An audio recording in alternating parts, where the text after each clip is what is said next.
মহান স্বাধীনতার ঘোষক, বহুদলীয় গণতন্ত্রের প্রবর্তক, আধুনিক বাংলাদেশের রূপকার শহীদ রাষ্ট্রপতি জিয়াউর রহমান বীর উত্তমের ৯০তম জন্মবার্ষিকী উপলক্ষে যশোরের মনিরামপুরে আলোচনা সভা ও দোয়া মাহফিল অনুষ্ঠিত।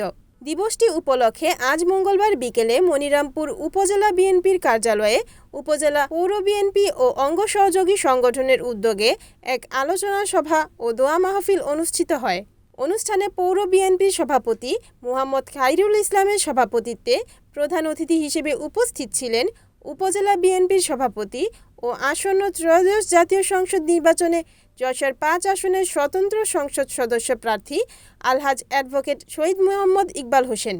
অন্যান্যদের মধ্যে উপস্থিত ছিলেন পৌর বিএনপির সাধারণ সম্পাদক আব্দুল হাই, উপজেলা বিএনপির সহসভাপতি মফিজুর রহমান, অ্যাডভোকেট মকবুল ইসলাম, গাজী আব্দুল সাত্তার, পৌর বিএনপির সিনিয়র সহসভাপতি বাবু সন্তোষ সর, এ.কে আজাদ সহ সাংগঠনিক সম্পাদক লুৎফুন্নাহার বেগম সহ বিএনপির অঙ্গ ও সহযোগী সংগঠনের বিভিন্ন পর্যায়ের নেতৃবৃন্দ।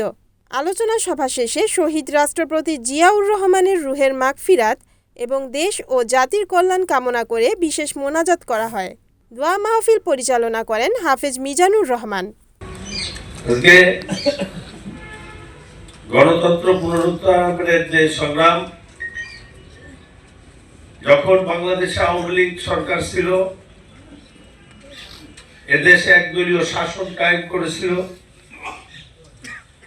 বাকশাল কায়েমের মাধ্যমে সমস্ত মানুষের স্বাধীনতা, কথা বলার স্বাধীনতা হরণ করেছিল, এমনকি সংবাদপত্রও মাত্র ৩টি খবরের কাগজ রেখে বাকি সবগুলো তিনি পত্রিকা বন্ধ করে দিয়েছিলেন।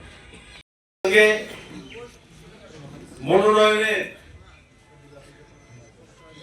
শেষ প্রচারের শেষ সময় আমাকে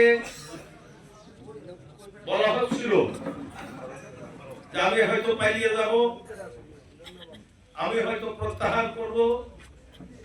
অনেকেই আমাকে টেলিফোন করে বলে যে ভাই আপনি ঢাকা চলে গেছেন, আমি কিসের জন্য আপনাকে ডেকে নিয়ে গেছে নাকি, প্রশ্নের জর্জরিত হয়েছে আর কি প্রায় ১ সপ্তাহ আর কি তার অবসান ঘটল। আর এই প্রশ্ন কেউ করবে না। আজকে বিএনপি ১২ বছর আমি সাধারণ সম্পাদকের দায়িত্ব পালন করেছি। আমি ২৩ বছর যাবৎ